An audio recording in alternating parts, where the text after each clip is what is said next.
देखो last topic है इसका। हालांकि अभी जो मैं टॉपिक पढ़ा रहा हूँ ये वाला टॉपिक थोड़ा सा कम इम्पोर्टेंट है, क्योंकि इससे रिलेटेड जहाँ पे इसका क्वेश्चन पूछना चाहिए वो वाला टॉपिक सिलेबस से रिमूव कर दिया गया है। और पिछले चैप्टर में एक टॉपिक होता है साइक्लोट्रॉन, वो भी सिलेबस से रिमूव कर दिया गया, तो वो मैं कहीं पे बताया नहीं। ठीक है, तो ये सब चीज ध्यान रखना, जो सिलेबस में नहीं है वो पूछेगा नहीं। और दूसरा अभी वाला जो टॉपिक है इसका एप्लीकेशन रिमूव कर दिया गया है। तो जो टॉपिक है वो है मैग्नेटाइजेशन करके एक टॉपिक है, मैग्नेटाइजेशन। ठीक है, जैसे कोई भी मटेरियल होता है, जैसे किसी भी मैटर का हम बात करते हैं, जैसे मान लो आयरन है, कोबाल्ट है, निकल है, तो इन सबको जैसे तुम लोग केमिस्ट्री में भी पढ़े होगे, पैरामैग्नेटिक, डायमैग्नेटिक और फेरोमैग्नेटिक, डी ब्लॉक में पढ़ना होता है वो सब। तो इससे रिलेटेड फिजिक्स का एप्लीकेशन हम लोग को फिजिक्स में पढ़ना था, केमिस्ट्री वाला केमिस्ट्री में पढ़ना होता है। लेकिन अभी क्या है कि जो ये टॉपिक का आगे का है, जैसे मैग्नेटिक मटेरियल जो बोला जाता था, जो हम चैप्टर का नाम ही था मैग्नेटिज्म एंड मैटर, तो मैटर वाला टॉपिक रिमूव कर दिया गया। तो जब रिमूव किया गया तो उससे रिलेटेड पढ़ना नहीं है। तो इसमें कुछ पॉइंट्स है जिनको हमें याद रखना है, और उससे रिलेटेड फॉर्मूला, अगर क्वेश्चन आया तो फॉर्मूले बेस्ड आता है क्वेश्चन। बस सभी लोगों को फॉर्मूला पता ही नहीं होता, या फिर कई टीचर तो इसको पढ़ाते ही नहीं। तो ये भी ध्यान रखना है कि बहुत सारे टीचर्स पढ़ाते नहीं थे। अब ये तुम लोगों को कैसे कंपैरिजन पड़ेगा, कितना रिलेवेंट है। एक तो जो मैं पढ़ा रहा हूँ उसको कंप्लीट पढ़ लेना, हालांकि सारे टॉपिक्स के बाद इसको पढ़ना, मतलब ये बहुत ज्यादा इंपॉर्टेंट नहीं है। लेकिन जैसे स्कूल का नोट्स होगा उससे मैच करना, देखना ये टॉपिक पढ़ाया गया है कि नहीं। नहीं तो फिर उतना ज्यादा इंपॉर्टेंट नहीं है। आ सकता है न्यूमेरिकल भी आ सकता है इस पे, और क्वेश्चन मतलब डेरिवेशन नहीं है कोई ऐसा, डेफिनेशन वगैरह है तो न्यूमेरिकल आने का चांस होता है। लेकिन बहुत सालों से टॉपिक ये पूछा नहीं है, और इसका हाफ पार्ट रिमूव कर दिया गया जिससे लास्ट ईयर पूछा गया, मतलब इस साल मार्च में, तो वो वाला टॉपिक ही रिमूव कर दिया गया। तो ज्यादा परेशान नहीं होना है इसमें। और थोड़ा स्कूल के नोट से इस टॉपिक को मैच कर लेना, जब भी स्कूल में पढ़ाया जाए या पढ़ा दिया गया हो उसके अकॉर्डिंग। तो ये लास्ट टॉपिक है जो चैप्टर 5 है उसका। इसमें कुछ समझने का बात है, देखो जैसे मान लो कोई भी मैटर, ठीक है, कोई भी मैटर, जैसे मान लेते हैं ये आयरन का मटेरियल। तो इस आयरन के मटेरियल में क्या होगा, बहुत सारे इलेक्ट्रॉन्स अवेलेबल होते हैं। हमें पता है कंडक्टर का हम डेफिनेशन पढ़े थे, तो कंडक्टर्स के पास होता है क्या है, इजिली अवेलेबल फ्री इलेक्ट्रॉन्स होते हैं, और वो फ्री इलेक्ट्रॉन्स इजिली मूव कर सकते हैं। इसका मतलब ऐसे समझ सकते हो, जैसे कोई भी फ्री इलेक्ट्रॉन्स होता है, तो वो फ्री इलेक्ट्रॉन्स अपने आउटर मोस्ट सेल में रहता है, जो मतलब कि बाहर जा सकता है। वो वैलेंस इलेक्ट्रॉन रहता है जो बाहर जा सकता है। जैसे इसका मतलब समझो, अगर इसमें कोई इलेक्ट्रॉन होगा आउटर मोस्ट ऑर्बिट में, इसके अंदर हो सकता है इलेक्ट्रॉन, आयरन है तो इसके अंदर फ्री इलेक्ट्रॉन्स हो सकते हैं। जो भी हम बात करते हैं कोबाल्ट, निकल, आयरन, ऐसे किसी भी मैटर का अगर हम बात करें, अगर वो कंडक्टर होगा तो उसमें क्या होगा, फ्री इलेक्ट्रॉन्स होगा।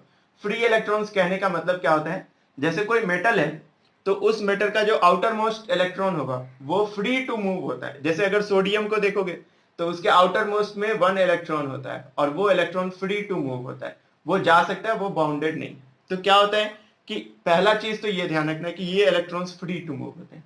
उसके बाद किसी एटम का अगर हम बात करें, तो एटम में सभी को पता है एक न्यूक्लियस होता है जिसमें न्यूट्रॉन और प्रोटॉन होता है, और इलेक्ट्रॉन होता है। इलेक्ट्रॉन क्या करते रहता है, इस ऑर्बिट में रिवॉल्व करते रहता है। हालांकि तुम लोग केमिस्ट्री में मॉलिक्यूलर ऑर्बिटल थ्योरी भी पढ़े होगे क्लास 11th में, या फिर एटॉमिक स्ट्रक्चर पढ़े होगे, उसमें भी बताया जाता है कि इलेक्ट्रॉन्स अपने ऑर्बिट में रिवॉल्व तो करता ही है, साथ में उसमें स्पिन एंगुलर मोमेंटम भी होता है।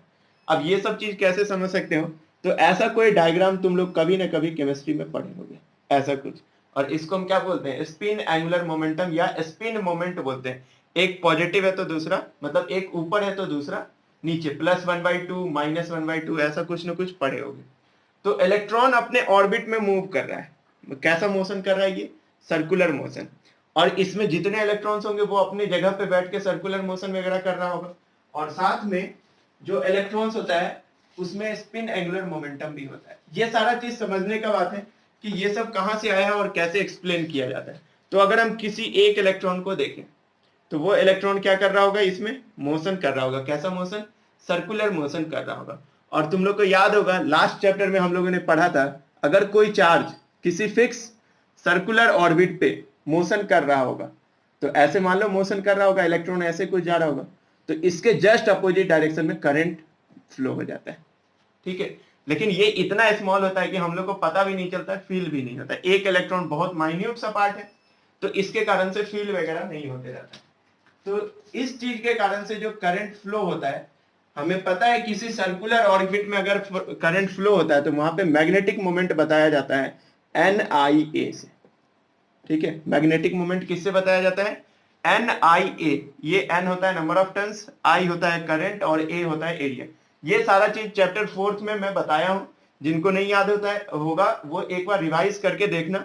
ये सारा चीज उसमें लिखा हुआ है। मैग्नेटिक मोमेंट करके एक टॉपिक लिख पाया था उसमें, या फिर ये भी बताया था कोई भी चार्ज अगर मोशन कर रहा होता है तो वहां पे मैग्नेटिक मोमेंट आता है, और जो कैसा होता है, जैसा इलेक्ट्रिक मोमेंट आया था इलेक्ट्रिक डाइपोल मोमेंट, वैसा मैग्नेट में आता है मैग्नेटिक डाइपोल मोमेंट। ठीक है, ठीक है।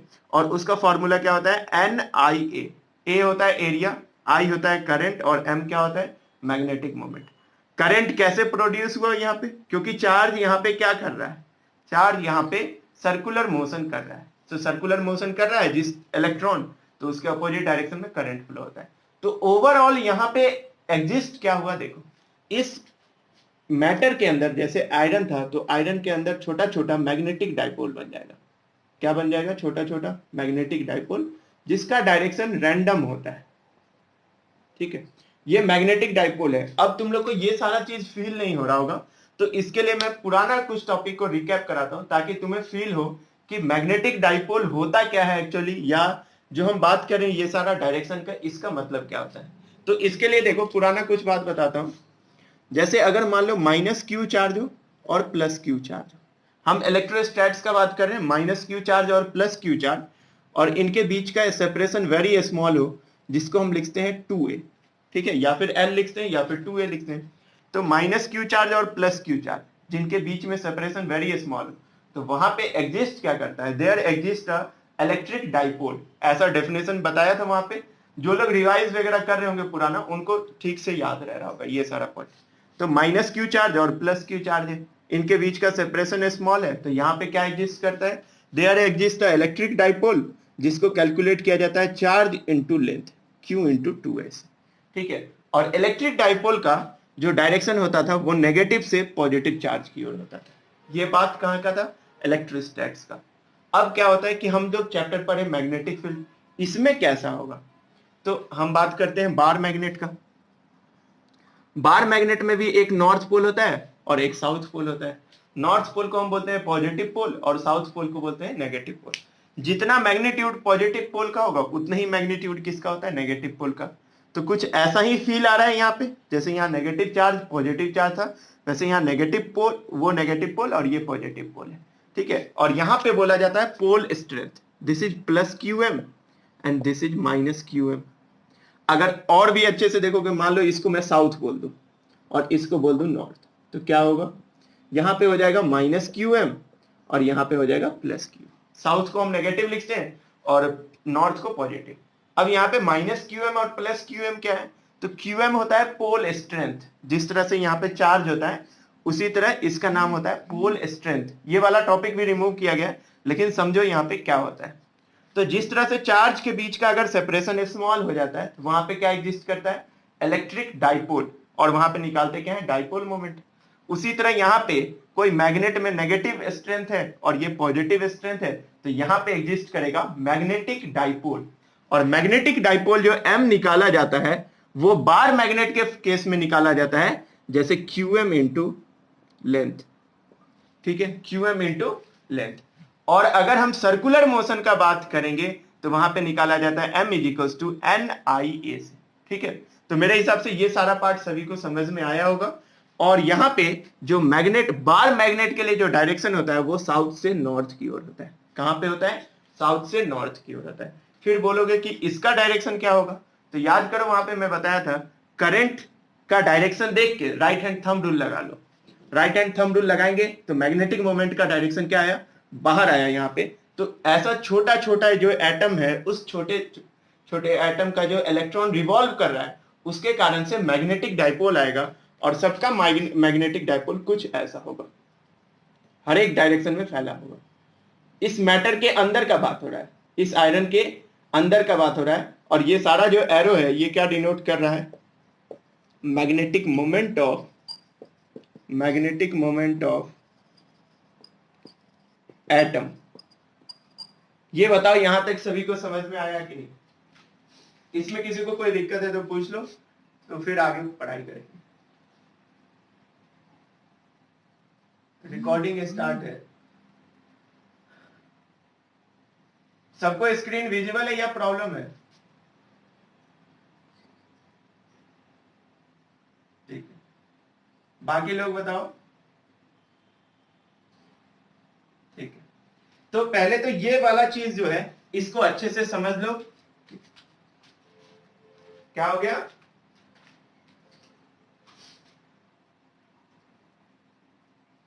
बहुत प्रॉब्लम, स्क्रीन से रिलेटेड प्रॉब्लम है तो बताओ, नहीं तो कोई दिक्कत नहीं।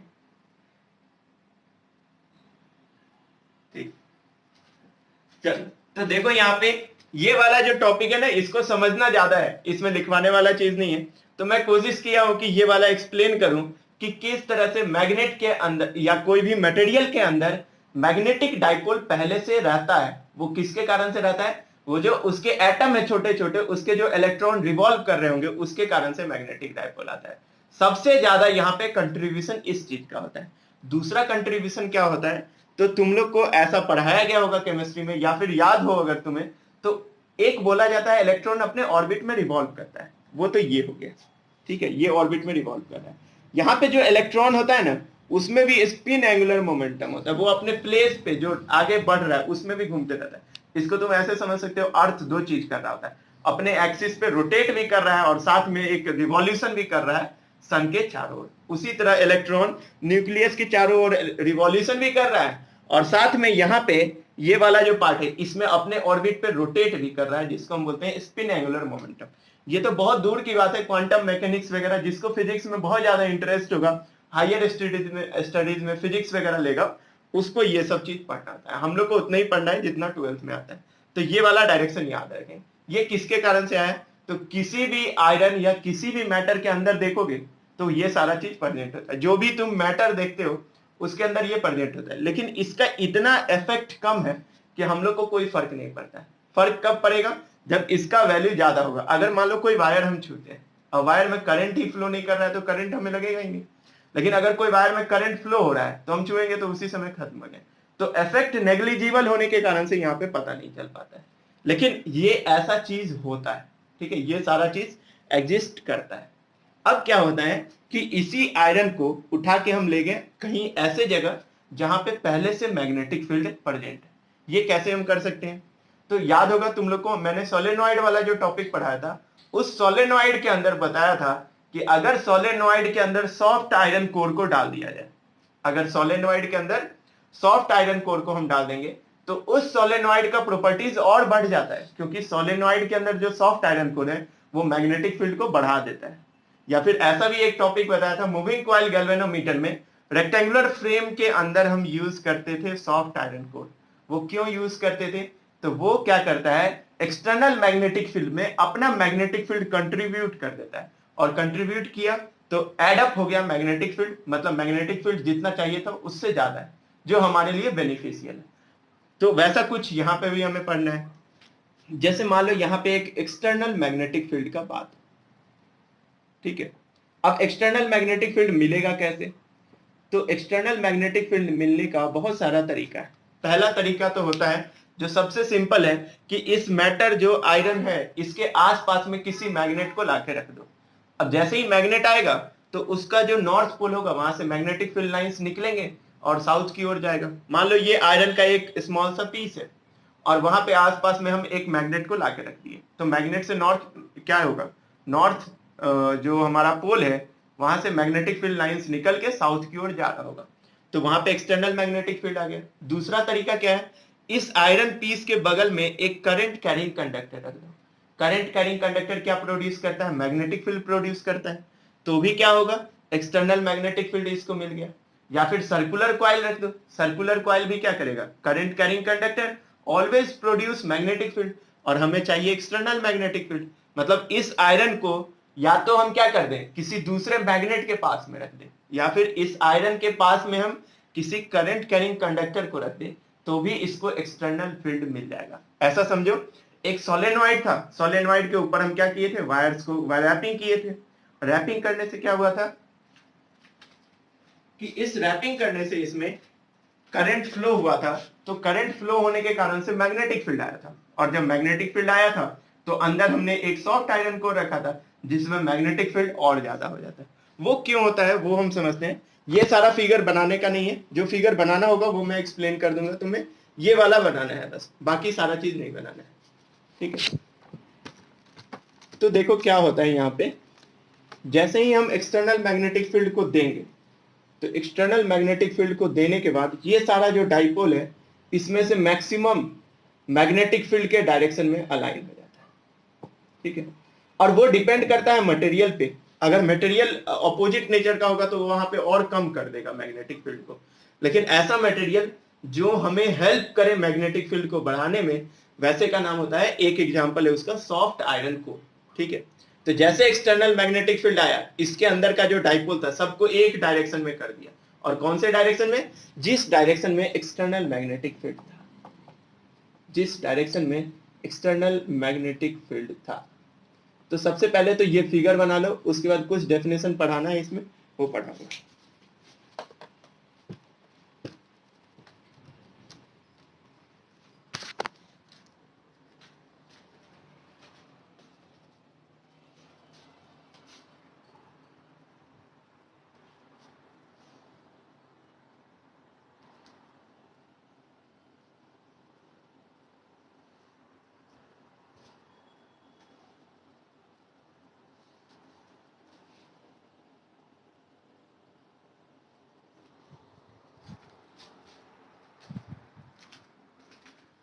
अब देखो, ये सारा फिगर बनाने के बाद इसमें जो सबसे पहला टॉपिक पढ़ना होता है वो होता है magnetisation vector.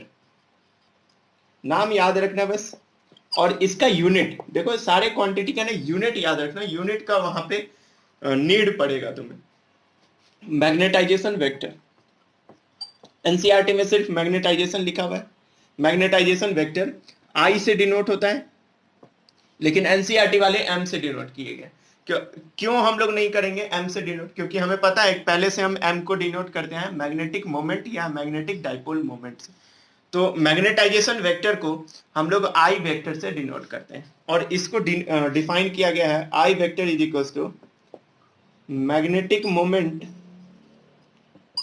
Magnetic moment per unit volume, magnetic moment per unit volume.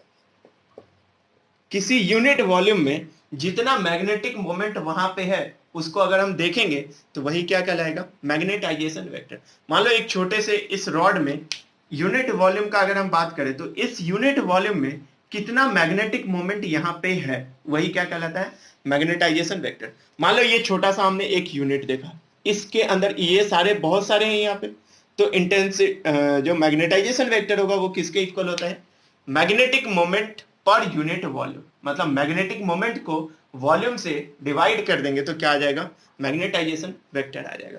तो इसका फॉर्मूला क्या हो जाएगा, I is equal to magnetic moment को हम कैपिटल M से डिनोट करते हैं, और नीचे क्या आएगा, वॉल्यूम आएगा।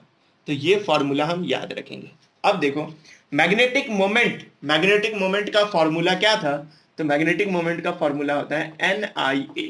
अब बताओ, नंबर ऑफ टर्न्स का कोई यूनिट नहीं होता है, करंट का यूनिट होता है एम्पियर, और एरिया का यूनिट क्या होता है, मीटर स्क्वायर। तो हम यहां पे लिखते हैं यूनिट के लिए, ऐसा यूनिट इसका क्या होगा, ऐसा यूनिट होगा एम्पियर मीटर स्क्वायर। कहां से आया, तो मैग्नेटिक मोमेंट का फॉर्मूला याद रखना, NIA, number of turns into current into area. तो एम्पियर मीटर स्क्वायर, और नीचे डिवाइड करना होगा, वॉल्यूम का यूनिट क्या होता है, ऐसा यूनिट होता है मीटर क्यूब, क्यूबिक मीटर। तो वहां से अगर कट करेंगे तो आ जाएगा ये ampere metre inverse, ampere metre inverse. ऐसा यूनिट किसका, मैग्नेटाइजेशन वेक्टर का ऐसा यूनिट क्या होगा, एम्पियर मीटर इनवर्स, ठीक है। और फॉर्मूला बहुत इजी है, magnetic moment per unit volume, magnetic moment per unit volume. वहां पे क्वेश्चन में मैग्नेटिक मोमेंट दिया रहेगा, नहीं दिया रहेगा तो सर्कुलर क्वाइल के कारण से NIA होता है। ये सारा मैं पिछले चैप्टर में बताया था। अब क्या होता है ना, अब ये सब चीज ध्यान रखना है। मैं एक ऐसा चीज बता रहा हूं जो तुम लोग अप्लाई करना, नहीं तो दिक्कत होगा तुम लोग को। जैसे अभी का जो सिलेबस देखोगे, करंट सिलेबस या फिर जहां पे मैं पढ़ा रहा हूं वहां पर का सिलेबस एकदम मिड में आ चुका है, मिड कह सकते हो, या फिर मिड से ज्यादा कंप्लीट हो चुका है। तो बहुत सारा टॉपिक तुम्हें दिमाग में रख के पढ़ना होगा। जैसे इस चैप्टर के बाद जो चैप्टर पढ़ेंगे ना, उसमें चैप्टर 4th और 5th का बहुत ज्यादा नीड है। देखो करंट से रिलेटेड यहाँ पे बहुत सारा चीज नहीं आ रहा है, लेकिन देखो इलेक्ट्रोस्टैट से मैं इस चैप्टर को कंपेयर किया हूं। जो चैप्टर 6 आएगा इलेक्ट्रोमैग्नेटिक इंडक्शन, उस चैप्टर में बहुत सारा ऐसा इंफॉर्मेशन है जो तुम्हें पुराने चैप्टर का लगेगा। अगर पुराना चैप्टर सही से नहीं आता होगा या फॉर्मूला नहीं आता होगा तो तुम्हें यहां भी समझ में नहीं आएगा। तो ये वाला चीज अभी प्रॉब्लम चलेगा। तो इस प्रॉब्लम को दूर करने का एक ही तरीका है, पुराने नोट्स को अच्छे से रिवाइज करते रहो। चैप्टर 4th और चैप्टर 5th को इतने अच्छे से रिवाइज करो कि आने वाला जो चैप्टर है ना, अगर वो अच्छे से सीख गए तो वहां पे फिजिक्स ओवरऑल कंप्लीट हो जाता है जहां तक डिफिकल्ट है। उसके बाद स्कोरिंग चैप्टर्स है मैथ्स वालों के लिए, और जो बायो वाले हैं उनके लिए डिफिकल्ट होता है क्योंकि कैलकुलेशन थोड़ा सा डिफिकल्ट आएगा। तो ये सारा चीज ध्यान में रख के आगे का पढ़ाई करना कि जो नेक्स्ट चैप्टर आएगा वो थोड़ा सा लेंदी और डिफिकल्ट है। लेंदी बहुत ज्यादा नहीं है, लेकिन उसमें पुराने कंसेप्ट बहुत ज्यादा यूज किए गए, तो ये थोड़ा सा प्रिकॉशन है, इसको ध्यान रखना। जैसे यहाँ पे देखो NIA, ये सारा चीज पुराना है, फिर भी मैं इसलिए बता रहा हूं कि अगर तुम भूल गए होगे तो तुम्हें थोड़ा सा याद आ जाए, ताकि ये टॉपिक समझ में आ जाए। तो magnetic moment per unit volume ही क्या होता है, मैग्नेटाइजेशन वेक्टर। और यहाँ पे इसका यूनिट याद रखना एम्पियर पर मीटर होता है। अब यहाँ पे बोलोगे फिगर में समझाने के लिए, तो फिगर में देखो ये एक यूनिट वॉल्यूम का मान लो, या किसी भी गिवन वॉल्यूम में जितने मैग्नेटिक मोमेंट ये सारे दिख रहे हैं इन सबको ऐड करके और किससे डिवाइड देना है, वॉल्यूम से डिवाइड देना है। जिस वॉल्यूम में ये सारे प्रेजेंट हैं इनको ऐड कर लो और उसको वॉल्यूम से डिवाइड दे देंगे, तो पहला क्वांटिटी आ गया यहाँ पे मैग्नेटाइजेशन वेक्टर। इसको नोट कर लो अच्छे से।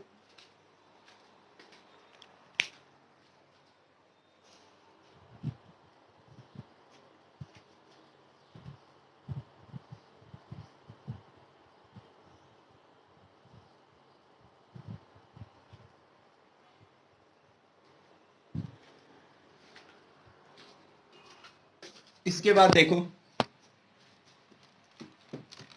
इससे रिलेटेड एक क्वेश्चन करते हैं।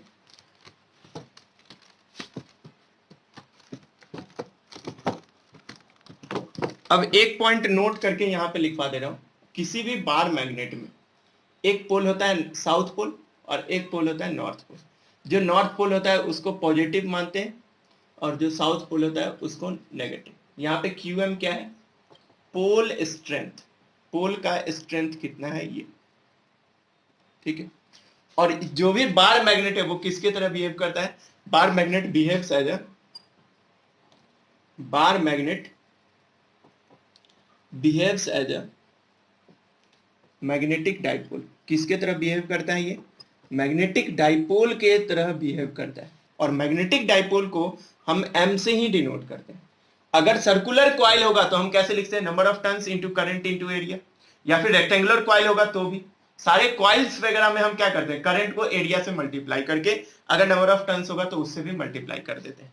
लेकिन बार मैग्नेट के लिए फॉर्मूला याद रखना, जिस तरह से इलेक्ट्रिक डाइपोल में चार्ज इनटू लेंथ करते थे, वैसे ही अगर मान लो इसका लेंथ L है, इस डाइपोल का लेंथ कितना है L, तो M का फॉर्मूला होगा pole strength into length, pole strength into length. जो भी लेंथ दिया गया होगा, दोनों पोल्स के बीच का जो भी लेंथ है, चाहे L दिया गया हो या चाहे 2A दिया गया हो, जो पोल स्ट्रेंथ है उसको लेंथ से मल्टीप्लाई करो। क्या करना है, पोल स्ट्रेंथ को लेंथ से मल्टीप्लाई कर देंगे। किस केस में, बार मैग्नेट के केस में, तो मैग्नेटिक डाइपोल या मैग्नेटिक डाइपोल मोमेंट आ जाएगा, मैग्नेटिक डाइपोल या फिर मैग्नेटिक डाइपोल मोमेंट आ जाएगा।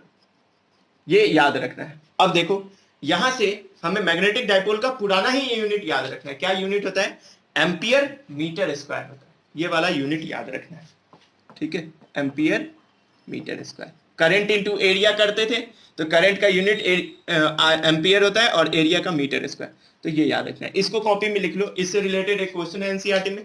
हालांकि ये टॉपिक सिलेबस से रिमूव किया गया है, लेकिन क्या होता है ना कि जो क्वेश्चन बाउंड्री पर का है, जो सिलेबस में है भी थोड़ा सा और थोड़ा रिमूव भी किया गया है, उसको हम लोग पढ़ लेंगे अच्छे से, ताकि इससे रिलेटेड अगर क्वेश्चन आए तो हम अभी कर लेंगे। तो इसको नोट कर लो, इससे रिलेटेड एक क्वेश्चन है।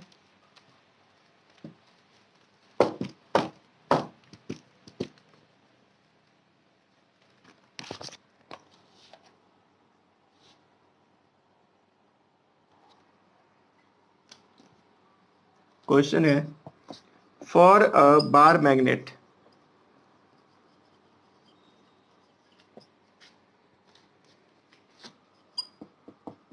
with pole strength qm and length 2a, length कितना है 2a, and cross section area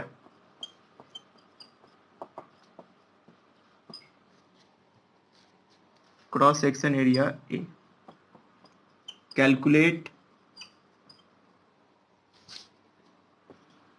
value of magnetization vector, calculate value of magnetization vector I, magnetization vector I का वैल्यू निकाल के बताना है।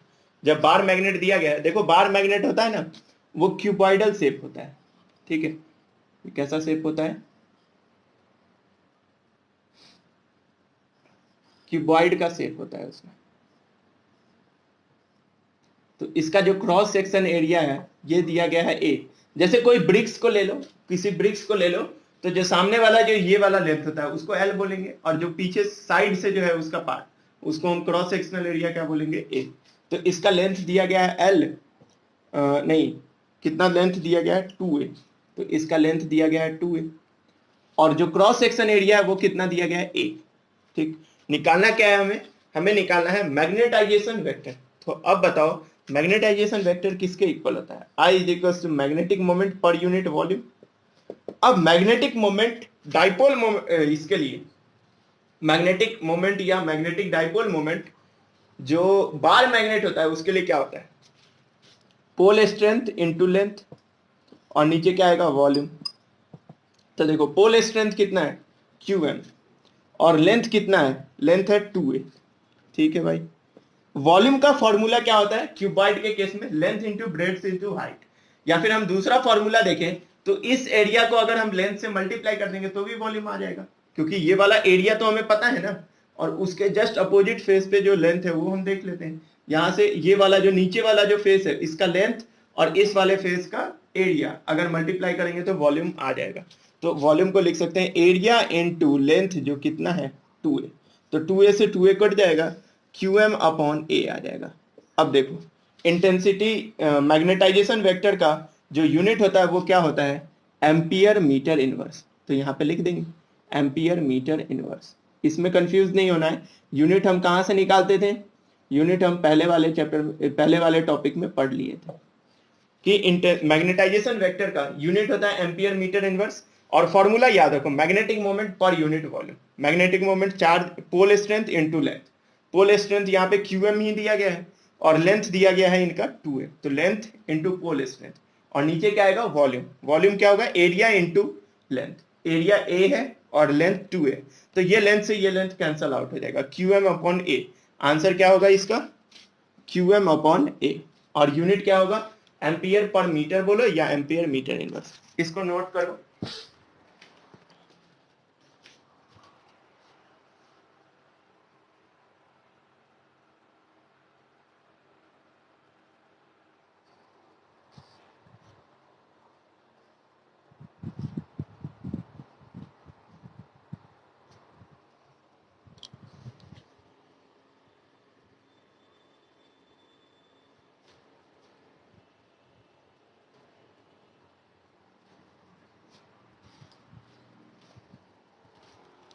तो पहला टॉपिक हमारा इसका कंप्लीट हो गया, वो था मैग्नेटाइजेशन वेक्टर। अब दूसरा टॉपिक देखो इसका,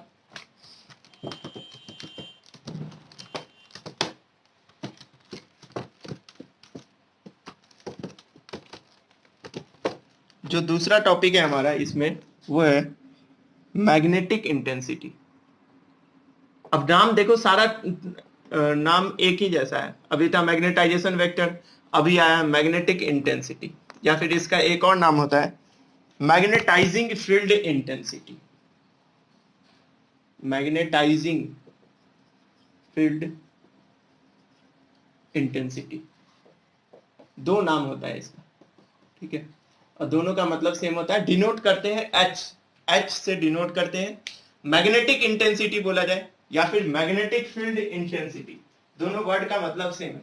पहले तो इस वर्ड का मतलब समझो क्या बोल रहा है ये, मैग्नेटिक फील्ड इंटेंसिटी हो या मैग्नेटिक इंटेंसिटी हो, इस वर्ड का मतलब क्या होता है समझो। जो मैग्नेटाइजिंग वर्ड है, यहां से तुम्हें नाम क्लियर हो जाएगा। मैग्नेटाइजिंग वर्ड का मतलब क्या होता है, जो दूसरे को मैग्नेटाइज कर रहा होगा। किसको मैग्नेटाइज करता है, तो हमें पता है एक्सटर्नल मैग्नेटिक फील्ड किसको मैग्नेटाइज करता है, अंदर वाले मतलब कि अगर कोई मान लो आयरन का ब्लॉक रखा हुआ है, आयरन के ब्लॉक के आसपास में अगर हम एक्सटर्नल मैग्नेटिक फील्ड लाए तो उसके अंदर मैग्नेटिक फील्ड का वैल्यू बढ़ जाता है। क्यों बढ़ जाता है, क्योंकि उसके अंदर का जो डाइपोल है वो भी उस डायरेक्शन में हो जाता है और एक्सटर्नल मैग्नेटिक भी उस डायरेक्शन में हो जाता है, तो दोनों क्या हो जाता है वहां पे ऐड। तो मैग्नेटाइजिंग वर्ड का मतलब क्या है, जो दूसरे को मैग्नेटाइज करे। तो मैग्नेटाइजिंग फील्ड इंटेंसिटी का मतलब क्या है, जो दूसरे पे मैग्नेटाइज किया गया फील्ड इंटेंसिटी है वो, ठीक है। और इसका एक नाम है मैग्नेटिक इंटेंसिटी। तो ये जो होता है एच, ये बेसिकली किस पे, किसी भी मैटर पे, किसी भी मैटर पे जो मैग्नेटिक फील्ड बनता है, किसी भी मैटर पे जो मैग्नेटिक फील्ड बनता है, किसके किसके कारण से बनता था, तो एक तो इसका डाइपोल था जो हर एक डायरेक्शन में पहले था, ठीक है। दूसरा आया यहाँ पे एक्सटर्नल वाला बात, एक्सटर्नल फैक्टर, और दूसरा कौन सा है, इंटरनल। किसी भी मैग्नेट या मैटर पे जो मैग्नेटिक फील्ड डिपेंड करता है वो किस पे करता है, एक तो एक्सटर्नल, एक्सटर्नल फैक्टर पे, और दूसरा इंटरनल। इंटरनल का मतलब होता है, इंटरनल का मतलब होता है मैग्नेटिक डाइपोल जो अंदर में है उसके कारण से, और एक्सटर्नल का मतलब होता है या तो करंट कैरिंग कंडक्टर ले आओ या फिर अलग से मैग्नेट लगाओ उसके कारण से। तो किसी भी मैटर पे जो नेट मैग्नेटिक फील्ड होता है वो किस पे डिपेंड करता है, पहला बात है एक्सटर्नल जो अलग से लगाया जाता है उस पे, और दूसरा बात है इंटरनल जो अंदर में रहता है। तो यहां पे मैटर जो होता है, एवरी मैटर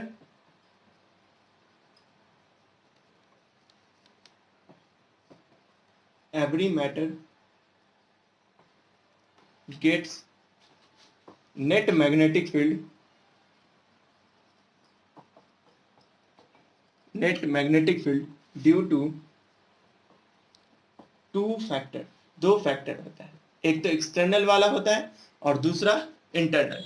तो जो मैग्नेटिक इंटेंसिटी या मैग्नेटाइजिंग फील्ड इंटेंसिटी है, इसमें पहला पॉइंट लिखो, एवरी मैटर, कोई भी मैटर होता है जो दो तरीके से मैग्नेटिक फील्ड पा सकता है। कौन कौन सा तरीका है, every matter gets net magnetic field due to two factor. पहला फैक्टर क्या होता है, एक्सटर्नल, और दूसरा फैक्टर क्या होता है, इंटरनल। एक्सटर्नल का रोल बहुत ज्यादा होता है, इंटरनल का रोल उस मैटर पे डिपेंड करता है कि उस मैटर का प्रॉपर्टी कैसा है।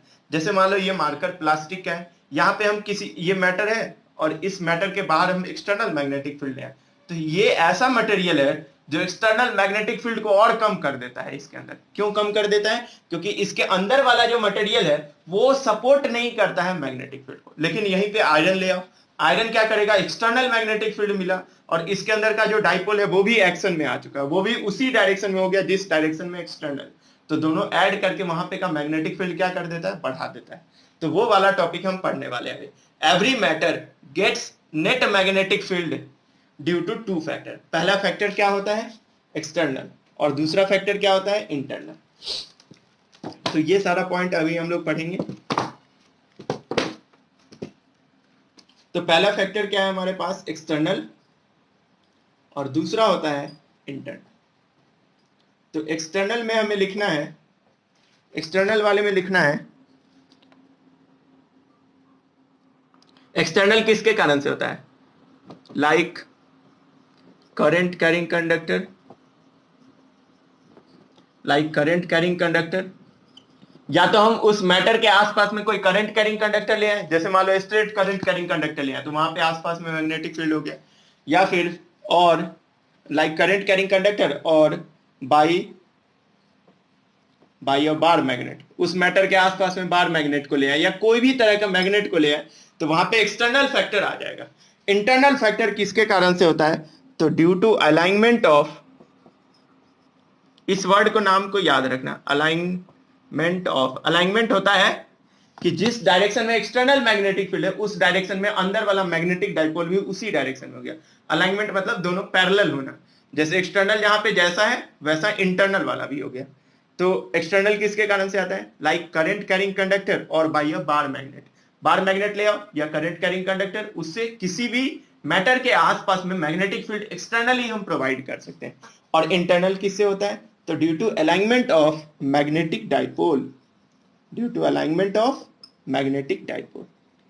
अंदर में जो मैग्नेटिक डाइपोल है वो भी उसी डायरेक्शन में हो जाए जिस डायरेक्शन में एक्सटर्नल हो जाए। देखो एग्जांपल से, मान लो एक्सटर्नल मैग्नेटिक फील्ड ऐसा है, तो अंदर वाला भी कैसा हो जाएगा? ऐसा हो जाएगा। अब दोनों सेम डायरेक्शन में आ गया, तो जो नेट मैग्नेटिक फील्ड आया है बी नेट, वो किसके किसके कारण से आया है? तो B external plus B internal. ठीक है, जो नेट मैग्नेटिक फील्ड आया है वो एक्सटर्नल के कारण से आया है और इंटरनल के कारण से आया है। अब समझो यहां पे मेन फैक्ट क्या होता है।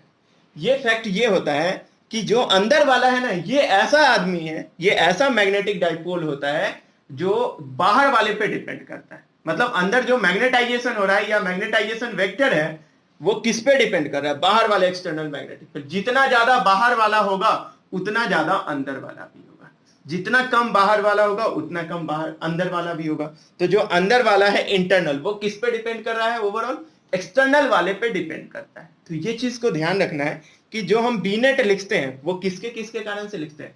एक्सटर्नल और इंटरनल दोनों का एडिशन करके। लेकिन अंदर वाला जो इंटरनल है ये किस पे ज्यादा डिपेंडेंट है? ये बाहर वाले पे डिपेंडेंट है कि बाहर वाला मैग्नेट का मैग्नेटिक फील्ड जो मिल रहा है या करंट कैरिंग कंडक्टर से, ये जितना ज्यादा होगा उतना ज्यादा इंटरनल वाला होगा। क्योंकि मान लो एक आयरन है, उसके अंदर तो मैग्नेटिक डाइपोल था ही, लेकिन उसका डायरेक्शन अलाइन कौन करा रहा था? Due to alignment of magnetic dipole, due to external लिख सकते हो, ड्यू टू एक्सटर्नल। एक्सटर्नल के कारण से अलाइनमेंट हुआ है मैग्नेटिक डाइपोल का। तो इस चीज को कॉपी में लिखो, फिर आगे पढ़ते हैं।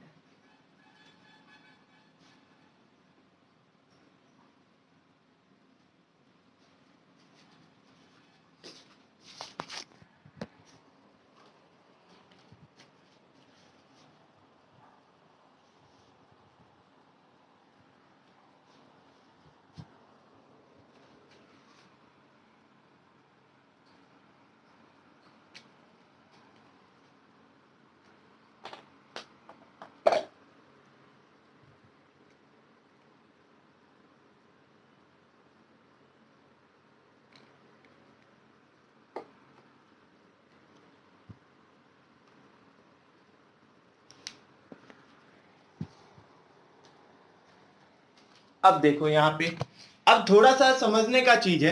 हमने समझ लिया कि जो नेट मैग्नेटिक फील्ड आएगा एक्सटर्नल और इंटरनल दोनों के कारण से आएगा। अब सोचो इसका नाम ही क्या दिया गया है? टॉपिक जो हम लोग पढ़े, magnetic field intensity, magnetic intensity या मैग्नेटाइजिंग फील्ड इंटेंसिटी। मतलब समझो, मान लो एक सोलेनॉइड है हमारे पास, उसके ऊपर वायर्स को रैप किया गया और इसके अंदर सॉफ्ट आयरन कोर है। तो अंदर वाला जो सॉफ्ट आयरन कोर है उसको मैग्नेटिक फील्ड कौन दे रहा है? उसको मैग्नेटिक फील्ड तो बाहर वाला दे रहा है। और दूसरा मैग्नेटिक फील्ड किससे मिल रहा है? अंदर वाले डाइपोल के कारण से।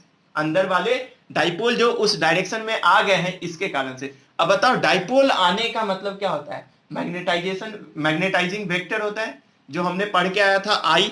तो अंदर वाला जो अलाइनमेंट होता है इसके कारण से क्या मिलता है? आई मिलता है। कैसे? ये वाला बात कैसे समझ में आना चाहिए? तो देखो इंटरनल किसके कारण से होता है? इंटरनल वाला होता है मैग्नेटिक डाइपोल के कारण से।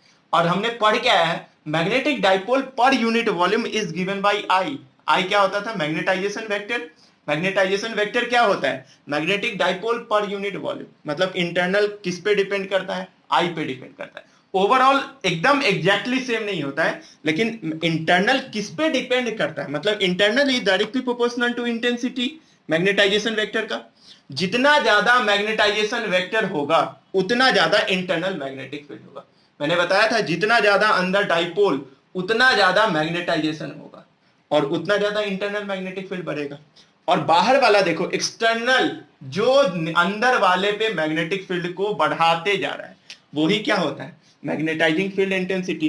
तो एक्सटर्नल किस पे डिपेंड करता है, H पे, और इंटरनल किस पे डिपेंड करता है, I पे। तो H और I दोनों को ऐड करेंगे तो नेट आना चाहिए कि नहीं, लेकिन नेट कैसा आना चाहिए, इक्वल्स टू का साइन नहीं होगा, वहां पे साइन होगा प्रोपोर्शनलिटी का। क्यों? क्योंकि यहाँ पे इंटरनल मैग्नेटिक फील्ड का बात किया जा रहा है, और ये तो क्या है, मैग्नेटाइजेशन वेक्टर है, जो magnetic moment per unit volume होता है।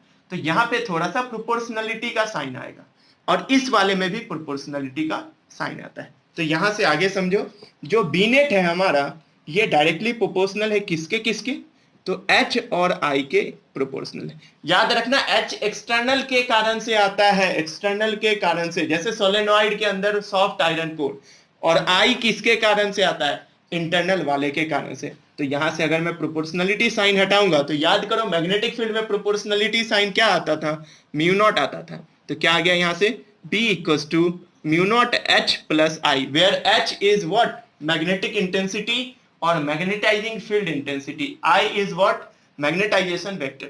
इस फॉर्मूले को बहुत अच्छे से याद रखना। यहां से मैं एक तुम्हें और फॉर्मूला बता दूं, H अगर निकालना चाहोगे तो B net upon mu naught is equals to H plus I है। तो यहां से H कितना आ जाएगा, देखो H आ जाएगा B net upon mu naught minus I, H का फॉर्मूला आ गया। ठीक है, यहां से बुक में डायरेक्ट ये फॉर्मूला दिया गया है, अलग तरीके से एक्सप्लेन किया गया है कि नेट मैग्नेटिक फील्ड में से इसको सब्ट्रैक्ट करेंगे तो H आ जाएगा। इसको इस तरीके से समझो, ज्यादा अच्छा है, और याद करना भी बहुत इजी है। किस तरीके से, बी नेट होता है B external plus B internal, external depend करता है H पे, H का नाम क्या है, मैग्नेटिक इंटेंसिटी, I का नाम क्या होता है, मैग्नेटाइजेशन वेक्टर। तो नेट मैग्नेटिक फील्ड किस पे डिपेंड किया, H पे और I पे। B net directly proportional to H plus I, directly proportional को हटाएंगे म्यू नॉट आएगा, बी नेट आ गया mu not H plus I। इस फॉर्मूले को तो याद रखना ही है। अगर क्वेश्चन में H का वैल्यू निकालने के लिए बोल दे तो बी नेट को डिवाइड करो म्यू नॉट से, B naught upon mu naught is equal to H plus I। H यहां से क्या आ जाएगा, B net upon mu naught minus I। ये दो फॉर्मूला बहुत इंपॉर्टेंट है, इसको अच्छे से लिखो।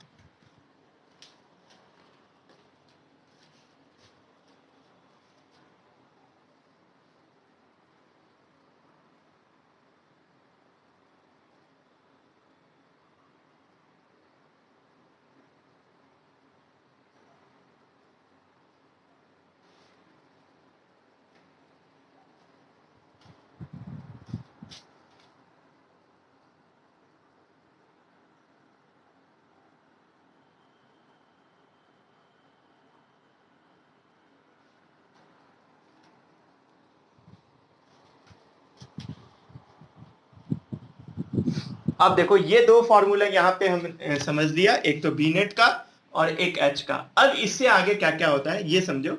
मैंने ये भी बोला था कि एक्सटर्नल मैग्नेटिक फील्ड जितना ज्यादा होगा उतना इंटरनल वाला भी ज्यादा होगा।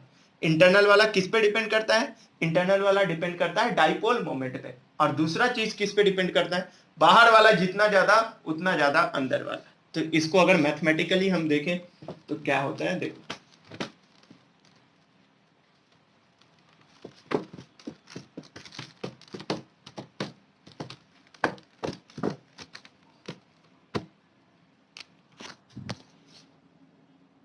मोर इज एक्सटर्नल फैक्टर, नोट करके लिखना ये, मोर is external factor. External factor कौन होता था, H, और इंटरनल फैक्टर I। I का मतलब मैग्नेटाइजेशन वेक्टर, H का मतलब magnetic intensity. More is external factor, more is magnetising vector, more is magnetisation vector, जिसको I से डिनोट करते हैं। मोर इज मैग्नेटाइजेशन वेक्टर मतलब क्या हुआ कि जितना ज्यादा H होगा उतना ज्यादा I होगा, मतलब H is directly proportional to I। H किसके प्रोपोर्शनल हुआ, I के। और यहां से लिखा जाता है H इक्वल्स टू सस्पेक्टिबिलिटी बोला जाता है, X नहीं लिख रहा हूं, इसका नाम होता है जीटा बोलते हैं कहीं कहीं, और बुक से देख लेना एक बार कैसे लिखा हुआ है, सस्पेक्टिबिलिटी इनटू I।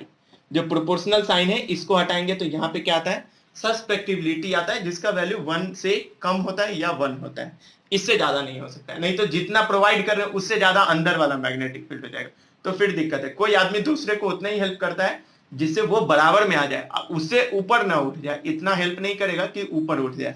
तो वो चीज को याद रखना, H equals to susceptibility into I. I क्या होता है? मैग्नेटाइजेशन वेक्टर, और H is directly proportional to I. यहां से ये समझ में आ गया। अब देखो बीनेट का हमने फॉर्मूला पढ़ के आया था, म्यू नॉट H प्लस आई। अब क्या करेंगे हम? म्यू नॉट और H इक्वल्स टू हम क्या लिख सकते हैं? X इंटू सस्पेक्टिबिलिटी इंटू आई। यहां पे देखो थोड़ा सा मैं गलत कर दिया हूं कि ये वाला प्रोपोर्शनल जो है सीधा लिखना चाहिए था, मतलब यहां से ये वाला ऐसा कुछ होना चाहिए था, इसको कट कर लेना और ऐसे लिखना I is directly proportional to H, और I को जो प्रोपोर्शनलिटी साइन हटाएंगे तो सस्पेक्टिबिलिटी आएगा। सस्पेक्टिबिलिटी, सस्पेक्टिबिलिटी, ठीक है, ये याद रखना है कि जो मैग्नेटाइजर अंदर वाला है वो किसके इक्वल होता है? Susceptibility into H। अब यहां से अगर हम I का वैल्यू रखेंगे तो क्या होगा? Susceptibility into H, B net equal to, अब देखो यहां से बी नेट आ गया, यहां से म्यू नॉट H अगर कॉमन ले तो क्या बचेगा? 1 प्लस सस्पेक्टिबिलिटी इंटू H। ये वाला फॉर्मूला याद रखना है। बी नेट इक्वल टू क्या हो गया? यहां से म्यू नॉट, अगर H कॉमन ले दोनों में से, देखो यहाँ पे 1 बचेगा, यहाँ पे बचेगा सस्पेक्टिबिलिटी, तो 1 प्लस सस्पेक्टिबिलिटी और इंटू H होगा। तो बी नेट का ये वाला फॉर्मूला याद रखना है, और ये वाला टर्म याद रखना है, सस्पेक्टिबिलिटी क्या होता है। अगर कोई बोले सस्पेक्टिबिलिटी को डिफाइन करो, तो क्या डिफाइन करेंगे? I अपॉन H, ठीक है। तो सस्पेक्टिबिलिटी को अलग से लिख लेना, zeta is equal to I upon H। H का नाम याद है तुम्हें, I का भी नाम याद होगा। I होता है मैग्नेटाइजेशन वेक्टर, मैग्नेटाइजेशन वेक्टर, और H होता है क्या होता है? H मैग्नेटिक इंटेंसिटी, H होता है मैग्नेटिक इंटेंसिटी। तो ये दो फॉर्मूला हम लोग याद रखेंगे, मैग्नेटिक इंटेंसिटी और ये होता है मैग्नेटाइजेशन वेक्टर। इसको नोट कर लो, जितना भी फॉर्मूला है थोड़ा सा लेंदी फॉर्मूला है, मतलब नया तरीके का फॉर्मूला है, लेकिन इसको याद रखोगे तो एग्जाम में बस इतना ही पूछता है, इससे ज्यादा कुछ नहीं पूछता है। बी नेट का फॉर्मूला क्या हो गया? Mu naught permeability 4 pi into 10 का power -7 into 1 plus zeta into H। H क्या होता है? मैग्नेटिक इंटेंसिटी या magnetising field intensity. Mu naught पता है पहले से, जीटा भी पता चल गया, सस्पेक्टिबिलिटी होता है। तो इसको कॉपी में लिख लो।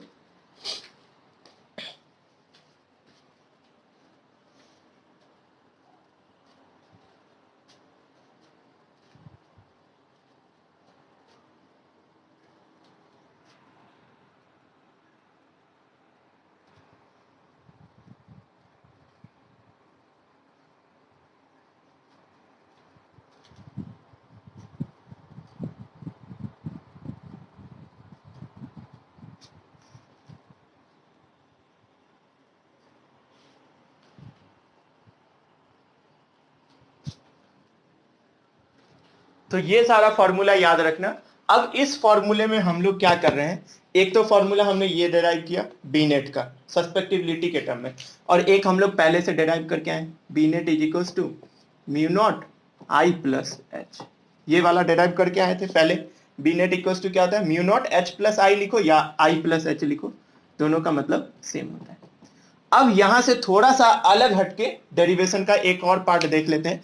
मान लो हम किसी मीडियम का बात करें या फिर मान लो हम वैक्यूम का बात करें, तो क्या क्या होना चाहिए, ये वाला बात कर लेते हैं। अब जैसे देखो मैग्नेटिक फील्ड का बात करें कहां पे? जब जहां पे वैक्यूम प्रेजेंट हो या फिर कोई मटेरियल ही प्रेजेंट नहीं। मटेरियल प्रेजेंट नहीं होने का मतलब, जैसे आयरन का बात किए थे, वो प्रेजेंट नहीं है, बाद में आयरन आ गया, पहले आयरन प्रेजेंट नहीं था, कोई मैटर नहीं है वहां पे, तो क्या बोल सकते हैं? वहां पे वैक्यूम है। जैसे अगर मैं लिखूं next topic, if there is no material, कोई भी मटेरियल वहां पे नहीं है, और देयर इज वैक्यूम, और देयर इज वैक्यूम, तो चाहे वैक्यूम हो जाए या फिर वहां पे कोई भी मटेरियल नहीं है, मतलब क्या समझो, इस सोलेनॉइड के ऊपर वायर्स वगैरह सब कुछ है, लेकिन इसके अंदर खाली जगह है, जो हमने सॉफ्ट आयरन कोर से भरा था वो अभी कुछ भी नहीं। तो कुछ भी नहीं है मतलब क्या होगा? I कितना हो गया? 0। क्यों 0 हुआ? मटेरियल ही नहीं है तो अंदर डाइपोल भी नहीं है, और डाइपोल नहीं है तो मैग्नेटाइजेशन वेक्टर कितना होगा, 0, क्योंकि magnetic dipole per unit volume होता है मैग्नेटाइजेशन वेक्टर। और मैग्नेटिक डाइपोल क्यों नहीं है, क्योंकि वहां पे कोई मटेरियल ही नहीं है, तो इसका आंसर ऑलवेज क्या आएगा, 0। तो जब भी क्वेश्चन में पूछे if there is no material और देयर इज वैक्यूम, अगर वैक्यूम हो या नो मटेरियल हो तो आई किसके इक्वल होगा, 0 के इक्वल होगा। ये वाला बात समझ में आया। अब अगर मैं यहाँ पे बी नेट लिखता हूं तो बी नेट का फॉर्मूला बताया गया है म्यू नॉट एच प्लस आई। अब मुझे बताओ जब वैक्यूम का बात करेंगे तो बी नॉट बात करेंगे, इस नॉट का मतलब क्या होता है, 0 ऐसा दिखता है ये, तो फ्री स्पेस या वैक्यूम का बात होता है, तो म्यू नॉट ऐसे रहने देंगे, एच और आई किसके इक्वल हो जाएगा, 0 के इक्वल, तो B naught equal to mu naught into H आया। when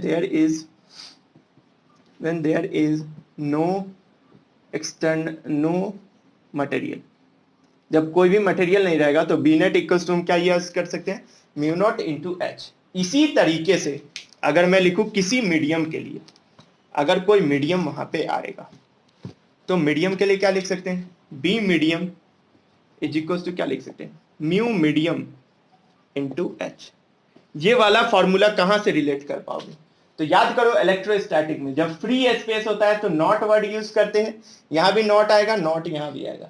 और जब कोई मीडियम आ जाता है, जैसे हम फोर्स फ्री स्पेस का निकालते थे तो एप्सिलॉन नॉट का यूज करते थे, जब हम फोर्स किसी मीडियम का यूज करेंगे तो बी मीडियम यूज करेंगे, और म्यू नॉट भी क्या हो जाएगा, म्यू मीडियम हो जाएगा। तो इस फॉर्मूले को अगर फर्स्ट बोल दूं, और एक जो प्रीवियस में फॉर्मूला लिखा था वो क्या लिखा था, बी नेट का, वो लिखा था mu naught 1 plus zeta into H. अगर इस दोनों को मैं कंपेयर करूं, ये दोनों वाला भी सेम जैसा है, तो यहां से म्यू मीडियम किसके इक्वल आ जाएगा, म्यू मीडियम आ गया mu naught into 1 plus zeta, और म्यू मीडियम को हम लिख सकते हैं mu naught into mu R. अब ये तुम लोग को समझ में नहीं आया होगा ये वाला लाइन, अगर तुम्हें पुराना याद नहीं होगा तो नहीं आया होगा समझ में। कैसे नहीं आया होगा समझ में, तो हम रिलेटिव परमिटिविटी हो या रिलेटिव परमिएबिलिटी कैसे डिनोट करते हैं, mu medium upon mu naught. यहां से म्यू मीडियम कितना हो जाएगा, mu naught into mu R, तो यहां से ये लिख सकते हैं, और इधर है mu naught into 1 plus zeta, ये एक्स नहीं है जीटा है, सस्पेक्टिबिलिटी वाला, म्यू नॉट से म्यू नॉट कट जाएगा, म्यू आर का फॉर्मूला याद रखना 1 प्लस जीटा।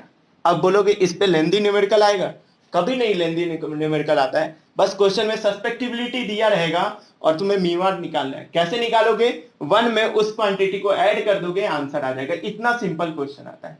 तो जितना भी बॉक्स में मैं फॉर्मूला लिखवाया हूं ये आज के टॉपिक के लिए इंपॉर्टेंट है, ठीक है, टॉपिक के अकॉर्डिंग। वैसे मैं बोलूंगा इस टॉपिक को चाहो तो स्किप कर सकते हो, बहुत ज्यादा इंपॉर्टेंट नहीं, लेकिन जब पढ़ोगे तो उसमें जो बॉक्स में जितना भी मैं फॉर्मूला बताया हूं ये सारे फॉर्मूले इंपॉर्टेंट है, ठीक है।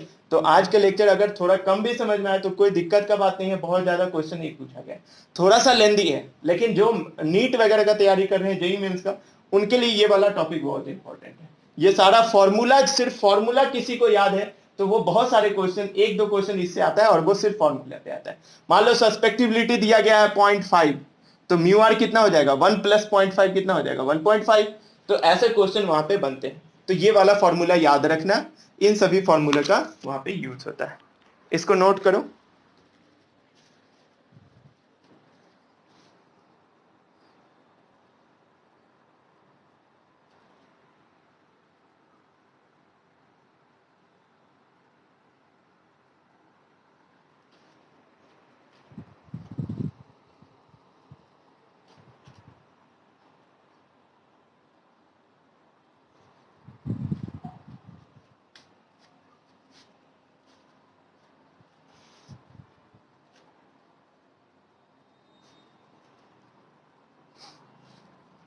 तो यहाँ पे ये टॉपिक समाप्त होता है।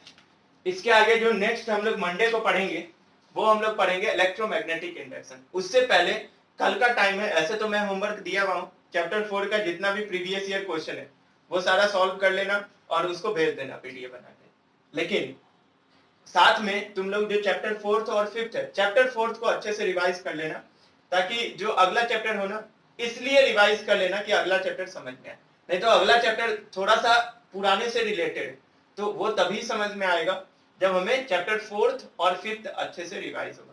तो एक बार कॉपी में सारा फॉर्मूला वगैरह लिख के देखना, कैसे कहां पे क्या आया। और सबसे इंपॉर्टेंट जो मैं बोल रहा हूं इसको सभी लोग रिवाइज कर लेंगे, right hand thumb rule, right hand thumb rule या जितने भी रूल मैंने बताया, right hand thumb rule, right hand palm rule, right hand palm rule, इसके बाद स्क्रू रूल भी बताया था, ये सारा याद कर लेना। अगर ये सारा समझ में नहीं आ रहा है तो भी इससे रिलेटेड लेक्चर देखना जो मैं भेजता हूं लिंक से, वो वाला देखना, उससे तुम्हें समझ में आ जाएगा, क्योंकि इसका अगले चैप्टर में नीड है। तो थोड़ा सा सीरियसली ये तीनों यूनिट को रिवाइज कर लेना ताकि नेक्स्ट चैप्टर हमें समझ में आए, ठीक है। इससे आगे नेक्स्ट लेक्चर में पढ़ेंगे।